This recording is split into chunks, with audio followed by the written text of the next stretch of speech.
तो इस वक्त की बड़ी खबर पश्चिम बंगाल की सियासत से जुड़ी है, भारतीय जनता पार्टी से जुड़ी है। ममता बनर्जी ने टीएमसी के वरिष्ठ नेताओं की बैठक बुलाई है। थोड़ी देर में टीएमसी दफ्तर में ये बैठक होगी। आपको बता दें कि आज मुकुल रॉय की टीएमसी में वापसी संभव है, इस तरीके की संभावना जताई जा रही है। मुकुल रॉय अपने बेटे के साथ टीएमसी दफ्तर पहुंचे हुए हैं। बेटे शुभ्रांशु के साथ टीएमसी में शामिल होंगे। सूत्रों के हवाले से इस वक्त की बड़ी खबर हम आपको बता रहे हैं। ये लगभग तय माना जा रहा है कि मुकुल रॉय आज टीएमसी में वापसी कर सकते हैं अपनी। मुकुल रॉय जिन्होंने भारतीय जनता पार्टी का हिस्सा बनने का फैसला लिया था, साल 2017 में बड़ी जिम्मेदारी उनको मिली थी। तब से लेकर अब तक वो बीजेपी में रहे और लगातार दावा करते रहे कि पश्चिम बंगाल में तृणमूल कांग्रेस को वो हराएंगे। लेकिन पश्चिम बंगाल के विधानसभा चुनाव के नतीजे आने के बाद अब मुकुल रॉय ने फैसला किया है कि वो वापस तृणमूल कांग्रेस ही ज्वाइन करेंगे। इसको लेकर पहले से पिछले कुछ दिनों से लगातार खबरें सामने आती रही थी। मुकुल रॉय के बेटे की एक महत्वपूर्ण मुलाकात भी हुई थी।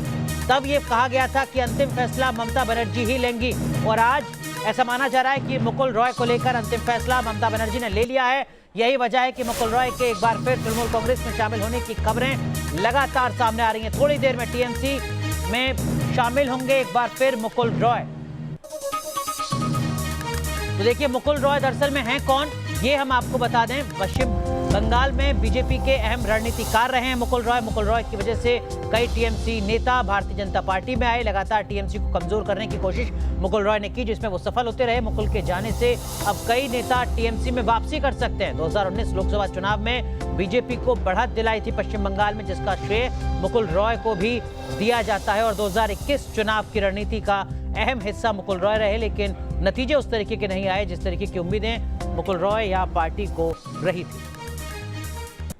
सीधा रुख करते हमारे सहयोगी तापस हमारे साथ जुड़ चुके हैं कोलकाता से। तापस, इस वक्त की क्या कुछ हलचल, तस्वीरें आपके पीछे क्या बता रही हैं? जी देखिए, मैं आपको तस्वीरें दिखाना चाहूँगा। यहाँ पर पूरी तरह से तैयारी की गई है। मुकुल रॉय और शुभ्रांशु रॉय, उनका बेटा, वो लोग यहाँ पहुँच चुके हैं। मीडिया के लिए एक बैरिकेडिंग बना दिया गया है और ममता बनर्जी, अभिषेक बनर्जी, तमाम सीनियर नेता जो हैं तृणमूल कांग्रेस के, वो यहाँ पहुँच चुके हैं। इस समय तृणमूल कांग्रेस की मीटिंग चल रही है अंदर और मुकुल रॉय, शुभ्रांशु रॉय भी अंदर है इस समय तृणमूल भवन के अंदर। और ये बताया जा रहा है कि 3:30 बजे के आसपास एक प्रेस कॉन्फ्रेंस किया जाएगा और उस प्रेस कॉन्फ्रेंस में औपचारिक तौर पर मुकुल रॉय और शुभ्रांशु रॉय को तृणमूल कांग्रेस में दोबारा शामिल किया जाएगा और ये उनकी घर वापसी है। अब अटकलें ये भी लगाई जा रही है कि मुकुल रॉय के साथ जुड़ते हुए काफ़ी लोग तृणमूल कांग्रेस छोड़ बीजेपी की तरफ कूच किए थे, लेकिन अब कई सारे नेता तृणमूल कांग्रेस में वापस आना चाहते हैं, जैसे सोनाली गुह, दिव्येंदु विश्वास, राजीव बनर्जी, प्रवीर घोषाल, इन सभी का नाम सामने आ रहा है। कुछ लोगों ने ओपन लेटर लिखा है, खुली चिट्ठी लिखी है, किसी ने सोशल मीडिया में पार्टी ज्वाइन करने की इच्छा जाहिर की है। तो अब देखना है कि मुकुल रॉय जैसे कद्दावर नेता वापस तृणमूल कांग्रेस में आने के बाद उनके साथ कौन कौन बीजेपी से वापस तृणमूल कांग्रेस में वापस आकर वो शामिल होते हैं, ये देखने वाली बात होगी। लेकिन ये एक तो साफ है, बीजेपी के लिए एक बहुत बड़ा झटका है ये, और तृणमूल कांग्रेस कहीं ना कहीं और भी ज़्यादा ताकतवर हो जाएगी, क्योंकि मुकुल रॉय को राजनीतिक चाणक्य कहा जाता है। वो स्ट्रैटेजी बनाते रहे। जी, मुकुल रॉय, शुभ्रांशु रॉय, उनका बेटा, दोनों ही इस समय तृणमूल कांग्रेस दफ्तर में पहुंच चुके हैं, वो अंदर हैं इस समय। ममता बनर्जी भी अंदर है, अभिषेक बनर्जी भी अंदर पहुंच चुके हैं थोड़ी देर पहले। अभी इनकी मीटिंग चल रही है और थोड़ी देर बाद प्रेस कॉन्फ्रेंस करके औपचारिक तौर पर उन्हें पार्टी में शामिल किया जाएगा। शुभ्रांशु को लेकर तापस खबर आई थी कुछ दिन पहले कि उनकी मुलाकात हुई है अभिषेक बनर्जी से वापसी को लेकर। तब ये खबर सामने आई कि ममता बनर्जी आखिरी फैसला लेंगी, यानी पिछले कुछ दिनों से लगातार कोशिशें की जा रही थी।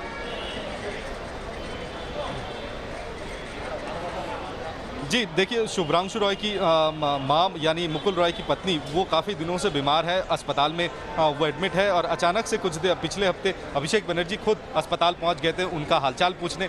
वहां शुभ्रांशु रॉय से कुछ हद तक बातचीत हुई थी अभिषेक बनर्जी की, लेकिन अभिषेक बनर्जी ने सिर्फ ये कहा था कि हम हैं यानी अब शुभ्रांशु जो सोशल मीडिया में काफ़ी लिखना चालू किए थे बीजेपी के खिलाफ, तो और घर वापसी के लिए वो बार बार गुहार लगा रहे थे। एक पॉजिटिव सिग्नल अभिषेक बनर्जी की तरफ से उस दिन मिल चुका था और उसके बाद तमाम बड़े नेता सबके साथ ममता बनर्जी भी खुद सलाह मशवरा की कि कहीं मुकुल रॉय को और शुभ्रांशु रॉय को अगर घर वापसी उनकी होती है, कहीं पार्टी में कोई दरार ना पड़े। लेकिन सारे बड़े नेता, चाहे वो सौगत राय हो, सुदीप बनर्जी हो, तमाम बड़े नेता सभी ने हाँ वहाँ हरी झंडी दिखाई थी और उसके बाद ये फैसला लिया गया था कि मुकुल रॉय तृणमूल में वापस आ सकते हैं। पिछले हफ्ते एक मीटिंग हुई थी जिसके बाद ये कहा गया था अभिषेक बनर्जी की तरफ से कि वर्किंग कमेटी मीटिंग में फैसला लिया जाएगा, लेकिन लग रहा है कि बहुत जल्द ही अचानक कल हमने शाम को एक खबर चलाई थी जहां पर मुकुल रॉय तृणमूल में शामिल हो सकते, क्योंकि कल से ही एक सिग्नल मिलता दिख रहा था अलग अलग नेताओं से। हमें जितनी सूचना मिल रही थी कि मुकुल रॉय शायद अगले एक हफ्ते में ज्वाइन कर सकते हैं, लेकिन 24 घंटा बीतने से पहले ही ये तय हो गया कि मुकुल रॉय तृणमूल कांग्रेस ज्वाइन करेंगे और इस समय वो पहुंच चुके हैं। महज और आधे घंटे के अंदर प्रेस कॉन्फ्रेंस करके उन्हें औपचारिक तौर पर पार्टी में शामिल किया जाएगा। तपस, मुकुल रॉय की टीएमसी में वापसी हो रही है, लेकिन क्या उसी तरीके का कद उनका कायम रहेगा? क्या एक्सपर्ट्स कह रहे हैं? क्या आपको नजर आ रहा है मुकुल रॉय एक दौर में इस देश के रेल मंत्री रहे हैं, तृणमूल कांग्रेस के कद्दावर नेताओं में से एक नेता के तौर पर छवि रही है मुकुल रॉय?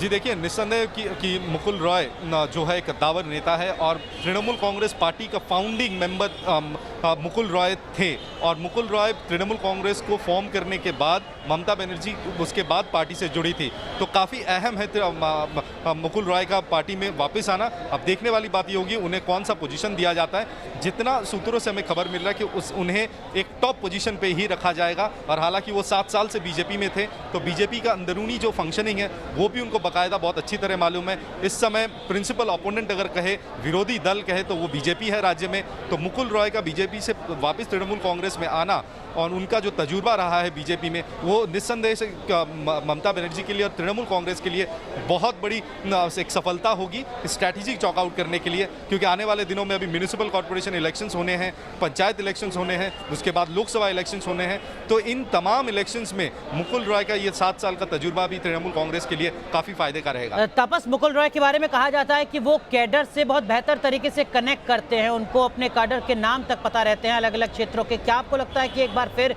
संगठन में उनकी बड़ी भूमिका हो सकती है? देखिए, मुकुल रॉय एक मास लीडर के तौर पे उन्हें देखा नहीं गया कभी भी, लेकिन मुकुल रॉय जो है स्ट्रैटेजिस्ट है। वो बूथ लेवल पर जो पॉलिटिक्स होता है, वो बूथ लेवल पॉलिटिक्स से वो बहुत खूबी वाकिफ है। और अगर चुनाव की बात करें तो किस बूथ में किन लोगों को जिम्मेदारी देनी चाहिए, सबको बाकायदा उनके नाम से वो जानते हैं। तो ये एक बहुत बड़ा एडवांटेज है तृणमूल कांग्रेस के लिए, क्योंकि मुकुल रॉय जैसे स्ट्रैटेजिस्ट जाने के बाद थोड़ा ही सही, लेकिन तृणमूल थोड़ा बिखरना शुरू हुआ था। बाद में प्रशांत किशोर आने के बाद उसको संभाला गया था। अब प्रशांत किशोर एक स्ट्रैटेजिस्ट के तौर पे तृणमूल कांग्रेस के साथ, उसके साथ मुकुल रॉय की घर वापसी और जिस तरह से वो स्ट्रैटेजी चॉकआउट करते हैं हर एक पॉलिटिकल प्रोग्राम का, वो शायद ही पश्चिम बंगाल की राजनीति में इस समय कोई कर सकता है। जो जिस तरह का उनका तजुर्बा रहा है, जिस तरह का उनका एक्सपीरियंस रहा है, वो तृणमूल कांग्रेस में किसी दूसरे नेता के पास वो नहीं है। तपस, लोगों के जहन में ये सवाल भी होगा कि आखिर वो क्या वजह रही जिसके चलते मुकुल रॉय को अब बीजेपी से वापसी टीएमसी में करनी पड़ रही है। माफ़ कीजिएगा, मैं आपको रोक रहा हूं। तपस, हमारे साथ 2 वरिष्ठ पत्रकार भी जुड़ चुके हैं। मैं उम्मीद करता हूं कि वो मेरी आवाज़ को सुन पा रहे हैं। हमारे साथ बरुआ सर जुड़ चुके हैं, साथ ही साथ एनके सिंह सर भी जुड़ चुके हैं। एनके सिंह सर, मुकुल रॉय की वापसी सुबीर भौमिक सर, माफ़ कीजिएगा, सुबीर भौमिक सर हमारे साथ जुड़ चुके हैं, स्क्रीन पर देख पा रहे हैं, और एनके सिंह सर हमारे साथ जुड़ चुके हैं। एनके सिंह सर, क्या वजह आपको नजर आती है मुकुल रॉय की टीएमसी में वापसी की?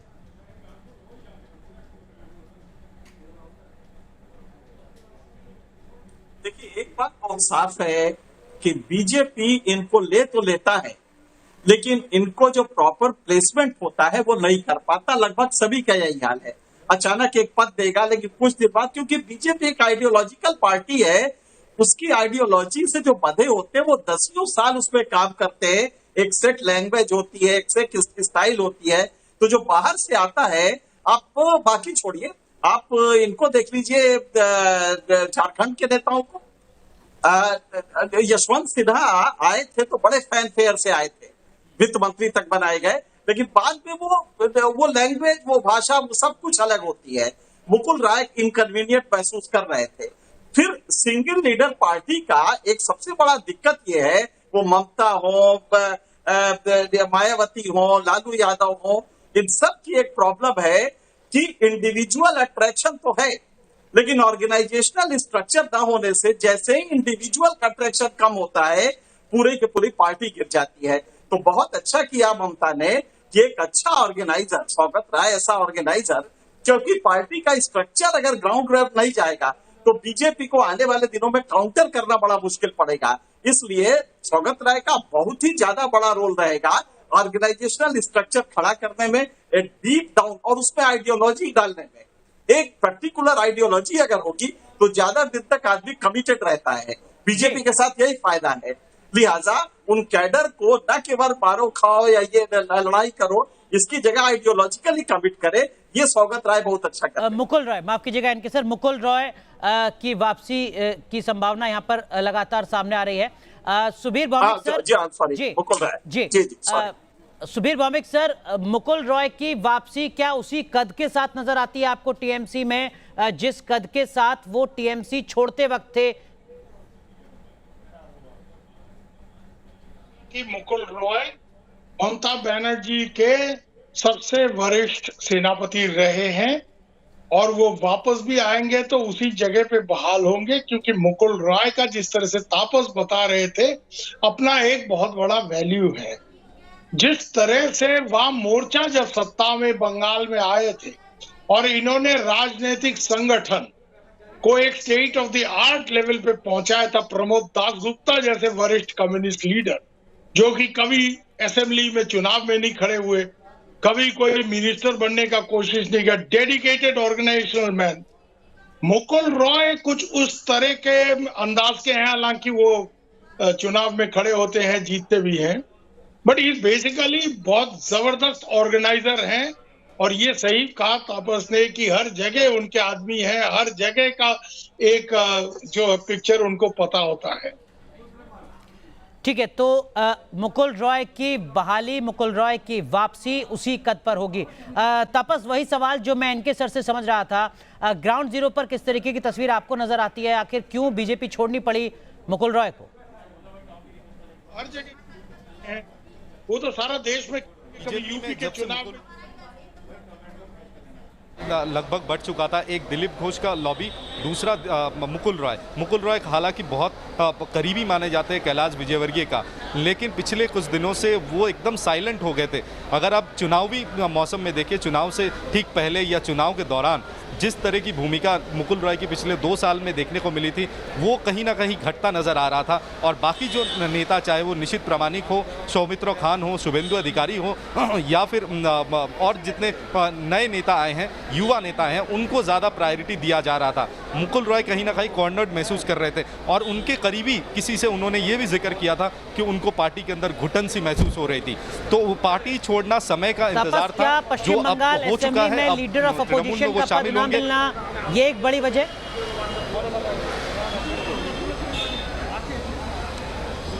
देखिए, अगर आप बंगाल बीजेपी की बात करें, बंगाल बीजेपी और जो सेंट्रल लीडरशिप है बीजेपी दिल्ली से जो ऑपरेट करते हैं, इनके बीच मतभेद है। और कहीं ना कहीं जो कॉल लिया जाता है, चाहे वो इलेक्शन स्ट्रेटजी हो, चाहे वो लीडर ऑफ अपोजिशन बनाना हो, ये सेंट्रल लीडरशिप तय करती है। इसलिए कई सारे बीजेपी के नेता सिर्फ मुकुल रॉय ही नहीं, नाखुश रहे हैं उनका जीतने के बाद उन्हें क्या रिस्पॉन्सिबिलिटी दिया गया, क्या नहीं दिया गया, इसको लेकर काफ़ी लोग नाराज़ थे। तो ये दिल्ली बीजेपी और पश्चिम बंगाल बीजेपी के बीच एक दरार हमेशा से रहा है, जिसको बहुत हद तक कम किया था कैलाश विजयवर्गीय ने। लेकिन अब जबकि चुनाव हो चुका है, 77 सीट मिल चुका है बीजेपी को, सबको जिम्मेदारी बाकायदा सौंप दी गई है, वहाँ मुकुल रॉय जैसे कद्दावर नेता को कॉर्नर करके रखना, ये कदे बहुत बीजेपी के बहुत सीनियर नेता, कुछ लोगों का ये मानना है कि मुकुल रॉय के साथ जिस तरह का ट्रीटमेंट हो रहा था, वो शायद मुकुल रॉय के लिए या उनके पॉलिटिकल फ्यूचर के लिए वो सही नहीं था। और ये मुकुल रॉय बाखूबी समझ रहे थे, क्योंकि पॉलिटिकली अगर वो इस तरह से साइलेंट हो जाते तो पॉलिटिकल संन्यास उनको लेना पड़ता,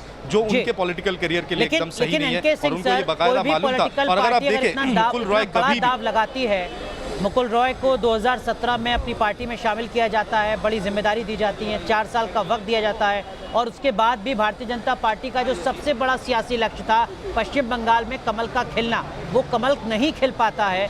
तो जाहिर सी बात है, अकाउंटेबिलिटी तो फिक्स की जाएगी, और अगर अकाउंटेबिलिटी फिक्स की जाती है, कुछ शिकंजा कुछ कसा जाता है, तो फिर छटपटाहट होगी। क्या ये उसी एक स्वाभाविक प्रक्रिया के तौर पर इसको देखा जाए? मुकुल रॉय से जो उम्मीदें बीजेपी को थी, वो उम्मीदें पूरी नहीं कर पाए मुकुल रॉय।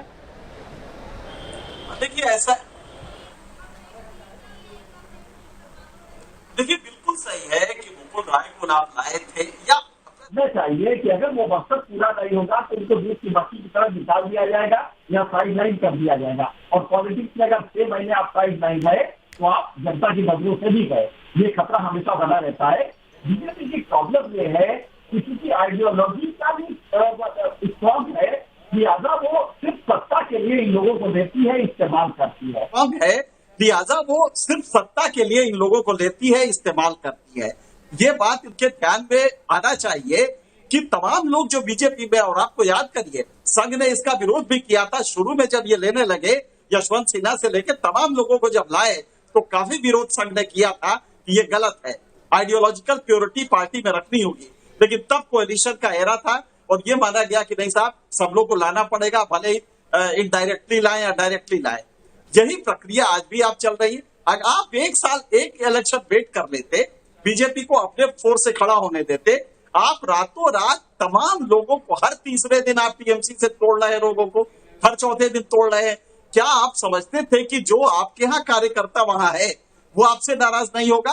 फिर क्या आपने शुभेंदु अधिकारी का भी आप देखिएगा, आने वाले दिनों में शुभेंदु अधिकारी की भी यही हालत हो जाएगी। बहुत दूर तक ये चल रही, क्योंकि वो आइडियोलॉजिकल पार्टी है और उसमें आपके साथ बाकी लोग जो हैं वो जेल नहीं करते हैं। आप भी आए हैं तो उसी मकसद से, ममता से नाराज हुए, आप चले आए इस तरफ। अब आ गए तो आप समझते हैं कि आपको हमेशा वो मिलता रहेगा, मुकुल राय को भी मिलेगा, शुभेंदु अधिकारी को भी मिलेगा। ऐसा होता नहीं है। बीजेपी की एक टिपिकल प्रॉब्लम है। जैसे जतिन प्रसाद को यूपी में ले आई, आप क्या समझते हैं 2 साल से ज्यादा नहीं लगेगा और वो उबने लगेंगे, क्योंकि वो लैंग्वेज वो नहीं जानते हैं, वो आइडियोलॉजिकल कमिटमेंट उनका नहीं होगा। तो मेरे ख्याल से बीजेपी को ये समझना पड़ेगा कि जो कर रही है इसके तत्काल लाभ तो मिल सकते हैं, हालांकि अब वो नुकसान में जा रहा है जी। अब आप जब पार्टी से किसी को ले आते हैं, हाँ असम में आप ले आए हेमंत बिस्वा शर्मा को, आपको फायदा मिला, लेकिन आप जानते हैं कि हेमंत बिस्वा शर्मा आपके सीने पे बंदूक रख के वहां चीफ मिनिस्टर बन रहे हैं। तो इसलिए इसके खतरे भी हैं। बीजेपी मेरे ख्याल से अब ये रियलाइज करने लगी है कि इस तरह बाहर से ले आके इलेक्शन जीतना हमारा मकसद नहीं होना चाहिए। सर, लेकिन इस सब के बीच में एक मुद्दा है करप्शन का, जिसको बीजेपी भी और टीएमसी भी अपने अपने तरीके से इस्तेमाल करती रही, खासकर मुकुल रॉय के संदर्भ में भी। मुकुल रॉय जब बीजेपी में गए तो टीएमसी हमला कर रही थी करप्शन के मुद्दे पर। मुकुल रॉय अब वापस टीएमसी में आ रहे हैं तो बीजेपी का स्टैंड क्या होगा?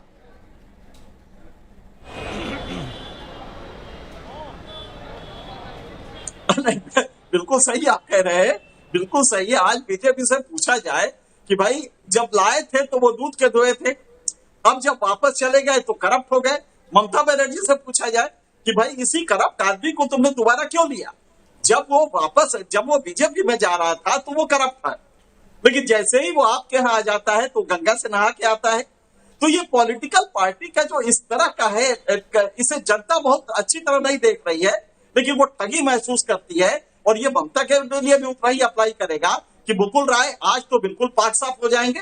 आपने जो स्टेटमेंट मुकुल राय के खिलाफ उस समय दिए हैं उसका क्या होगा? और जनता की मेमोरी चूंकि शॉर्ट होती है, इसलिए जनता पता नहीं प्रतिकार करेगी कि नहीं, लेकिन धीरे धीरे पॉलिटिकल क्लास के खिलाफ उसके मन में एक विद्वेष जो होता है, वितृष्णा जो होती है, वो भरने लगती है। और यही वजह है कि आज पॉलिटिकल क्लास को देख के जनता बहुत खुश नहीं होती है। वोट तो देती है, सत्ता में लाती है, लेकिन बहुत उसको ये नहीं लगता है कि ये हमारा रहनुमा है। ममता बनर्जी के साथ भी यही होगा, लेकिन हाँ ये चूंकि ये है कि तुम हमारे ले गए थे, अब देखो कैसे तोड़ तोड़ के ला रहे हैं, तो बीजेपी के लिए ये ज्यादा शर्मिंदगी का सबब बनेगा। तपस, इसका सीधा मतलब यह है कि अब वाई श्रेणी की सुरक्षा जो मुकुल रॉय को मिली हुई थी वो वापस ले ली जाएगी। शारदा घोटाले में हो सकता है आने वाले वक्त में जो जांच का दायरा है वो थोड़ा व्यापक हो, और मुकुल रॉय ने भी ये सारी चीजें समझी होंगी, क्योंकि ये वो तमाम सवाल थे जिनके जवाब मुकुल रॉय से लगातार पूछे जाते थे। जी ज़रूर, क्योंकि अब वो जब बीजेपी छोड़कर तृणमूल कांग्रेस में लौट आए हैं, मुझे जितना लगता है इस समय कि उनकी वाई कैटेगरी सिक्योरिटी हटाने से पहले वो खुद ही छोड़ देंगे, क्योंकि उनको स्टेट की तरफ से एक सिक्योरिटी मुहैया करवाया जाएगा, क्योंकि वल्नरेबल पॉलिटिशियन बन रहेंगे का महत्वपूर्ण भी। तो एक तो ये, दूसरी अगर आप शारदा चिटफंड स्कैम की बात करें तो शारदा चिटफंड स्कैम को लेकर कई बार सीबीआई को और ईडी को फटकार सुनना पड़ा है सुप्रीम कोर्ट से, क्यों ये इन्वेस्टिगेशन आगे नहीं बढ़ रहा है। तो अब मुकुल रॉय वापस तृणमूल कांग्रेस में आने के बाद क्या ये पेस दोबारा शुरू होगा इन्वेस्टिगेशन का? जिस तरह से एकदम पूरी तरह से ठंडा पड़ गया है, क्या उसमें थोड़ा सा पेस देखने को मिलेगा? ये समय बताएगा। लेकिन राजनीति हम बाखूबी समझते हैं। आप अगर मेरा कैंप छोड़कर हमारे दुश्मन के कैंप में चले जाते हैं तो फिर मैं तो आपके खिलाफ कार्रवाई करूंगा। अब देखना ये होगा, क्योंकि ये अगर कार्रवाई होता भी है तो ये तृणमूल कांग्रेस के लिए एक पॉलिटिकल डिविडेंड लाएगा आने वाले चुनाव में, कि देखिए वो मुकुल रॉय जब तक बीजेपी में था उनके खिलाफ कोई एक्शन नहीं हुआ था, आज वो तृणमूल में आए हैं तो उनको टारगेट किया जा रहा है। एक पॉलिटिकल डिविडेंड कहीं ना कहीं तृणमूल कांग्रेस को मिलता हुआ दिख रहा है। सुबीर सर, जो हमारे सहयोगी तपस सेन गुप्ता कह रहे हैं कि देखिए शारदा मामले में हो सकता है कि मुकुल रॉय पर अब आने वाले वक्त में शिकंजा कसे, और अगर ऐसे शिकंजा कसा जाता है तो एक पॉलिटिकल विक्टिम के तौर पर यहां पर मुकुल रॉय खुद को पेश करेंगे, उसका फायदा उनको हो सकता है। क्या आपको लगता है कि आने वाले वक्त में पश्चिम बंगाल की सियासत की ऐसी तस्वीर नजर आने वाली है? बाकायदा ये शारदा का कोई वैल्यू ही नहीं रहा, क्योंकि शारदा स्कैम में मुकुल रॉय के साथ हेमंत बिस्वा शर्मा जो असम के चीफ मिनिस्टर है वो भी एक्यूज थे। तो बीजेपी में आ गया, धुल गया, व्हाइट वॉश हो गया। ये बीजेपी का जो वॉशिंग मशीन वाला फॉर्मूला है ना, ये, और जहां इसका इम्पैक्ट हो, बंगाल में ये सब लोग घास नहीं डालते हैं। ये बंगाल के लोगों को पता है कि साहब ये पॉलिटिकल खेल है, जब तक वो बीजेपी में रहेंगे वो ठीक रहेंगे, जब तक नहीं रहेंगे। बीजेपी अपने आप में ये पूरे बंगाल के कैंपेन में जो बैटल फॉर बंगाल आप लोगों का प्रोग्राम 1 महीने तक चला, उसमें हम कहते रहे पहले से कि बीजेपी जिस तरह से कैंपेन कर रहा है ये बंगाल के लोगों को बेवकूफ समझते हैं, और इसलिए उनको ये इस तरह का जो है इलेक्शन का रिजल्ट आया कि साहब 200 आर पार ये वो, और फिर शिकस्त खा गए। यहाँ 3 चीज मैं जल्द से बताना चाहता हूँ। मुकुल रॉय, एक तो वजह वो वापस क्यों आ रहे हैं कि शुभेंदु अधिकारी को नेक्स्ट सीएम फेस प्रोजेक्ट करके बीजेपी आगे बढ़ने का फैसला किया, ये हमने स्टोरी भी किया है। और इसमें मुकुल रॉय को ये लगने लगा कि हम यहाँ all India vice president for a Bengal politician is nothing big. ये all India vice president Mukul Roy उस तरह का लीडर नहीं है, ऑल इंडिया लीडर नहीं है कि वो साहब महाराष्ट्र में जाएंगे, यहाँ जाएंगे, वो जाएंगे। ये सब बंगाली लीडर बंगाल में फोकस्ड है। अगर बंगाल में उनको प्रोजेक्ट नहीं किया जाता तो उनके लिए खास कोई इंसेंटिव तो रहा नहीं। दूसरा सबसे बड़ा बात यह है, मुकुल रॉय को ऑल इंडिया वाइस प्रेसिडेंट तो बना दिया जी, बट जैसे तथागत राय शिकायत किए जा रहे हैं कंटिन्यूअसली कि एक्चुअल बंगाल के डिसीजन मेकिंग में जो केंद्र के 3 बड़े हस्ती आए यहाँ बैठे हुए थे, उन्होंने हर फैसला खुद लिया। जिन लोगों को बंगाल का कुछ नहीं जानकारी है, हम ये कहते रहे 1 महीने से कि ये लोग बंगाल के कुछ जानते नहीं है, और इनको बंगाल में कैंपेन का पूरा जो रेस्पॉन्सिबिलिटी दिया गया है वो गलत है। तो मुकुल रॉय वहां भी बंगाल के कैंपेन डिसीजन में उनका इस्तेमाल ठीक से हुआ नहीं, क्योंकि उनका अगर ठीक से इस्तेमाल होता और भाजपा अपने जो एक परंपरागत जो उनका सोच विचार है वो बंगाल में यहाँ लादने की कोशिश नहीं करते तो उनका रिजल्ट बेहतर होता। मुकुल रॉय का उन्होंने सुना नहीं। अब वो कैलाश साहब और ये लोग जो आए थे दिल्ली विल्ली से, ये लोगों के हिसाब से बंगाल में चुनाव किया और इसलिए ये नतीजा आया। तो इसमें ऐसा है, मुकुल रॉय को लगा कि मैं यहाँ क्या कर रहा हूँ। और तीसरा बात ये है कि मुकुल रॉय के साथ गए 15-20 दिन में ये जो कनेक्शन तृणमूल के कुछ लोग और उनके वाइफ को देखने के लिए अभिषेक बनर्जी खुद चले गए, तो वहां मैसेज क्लियर गया कि दादा कर क्या रहे हो, यहाँ वापस आ जाओ, घर वापस आओ, तुम्हारे लिए इंतजार कर रहे हैं। क्योंकि मुकुल रॉय का जरूरत, देखिए प्रशांत किशोर तो हर चुनाव के लिए उपलब्ध नहीं होगा ना इनको जी, बिल्कुल। तो मुकुल रॉय जैसा एक सेनापति ममता बनर्जी को बकायदा चाहिए, ठीक है, ऑर्गेनाइजेशनल स्ट्रक्चर को। सुबीर सर, आपने बहुत अच्छे तरीके से सारे फैक्टर्स को गिनाया है। हम आपकी जगह आपको रोक रहा हूं, जरा तपस सेन गुप्ता का एक बार फिर रुख करते हैं। तपस, इस वक्त क्या कुछ हलचल है? कितने बजे वो प्रेस कॉन्फ्रेंस होनी है? अभी कितना और इंतजार करना होगा? कौन कौन लोग उस प्रेस कॉन्फ्रेंस में शामिल होने जा रहे हैं? जी देखिए, 3:30 बजे का टाइम दिया गया तृणमूल कांग्रेस की तरफ से कि ममता बनर्जी खुद प्रेस कॉन्फ्रेंस करेंगी और साथ में मुकुल रॉय और शुभ्रांशु रॉय भी रहेंगे, अभिषेक बनर्जी रहेंगे। और मुकुल रॉय और उनका बेटा शुभ्रांशु रॉय, इन दोनों को औपचारिक तौर पर तृणमूल कांग्रेस में वापस शामिल किया जाएगा। देखने वाली बात यह होगी कि उन्हें क्या जिम्मेदारी दी जाती है, खासकर मुकुल रॉय कद्दावर नेता है, पार्टी के फाउंडर रहे हैं और उनके वो इस पार्टी को जितनी अच्छी तरह जानते हैं उतना ही अच्छी तरह ममता बनर्जी जानती है। तो ममता बनर्जी बाखूबी ये समझती है कि मुकुल रॉय का घर वापसी आने वाले दिनों में तृणमूल कांग्रेस के लिए बहुत बड़ा सफलता है और सफलता लाएगी। तो अब देखना होगा कि प्रेस कॉन्फ्रेंस में उनको क्या जिम्मेदारी दी जाती है और उम्मीद किया जा रहा है कि 15-20 मिनट में ये प्रेस कॉन्फ्रेंस शुरू हो। तपस आप नजर बनाए रखिए, एक छोटा सा ब्रेक यहाँ पर ले रहे हैं, तमाम खास मेहमान भी हमारे साथ बने हुए हैं, बड़ी कवरेज लगातार जारी है। एक छोटा सा ब्रेक, तुरंत हाजिर होते हैं।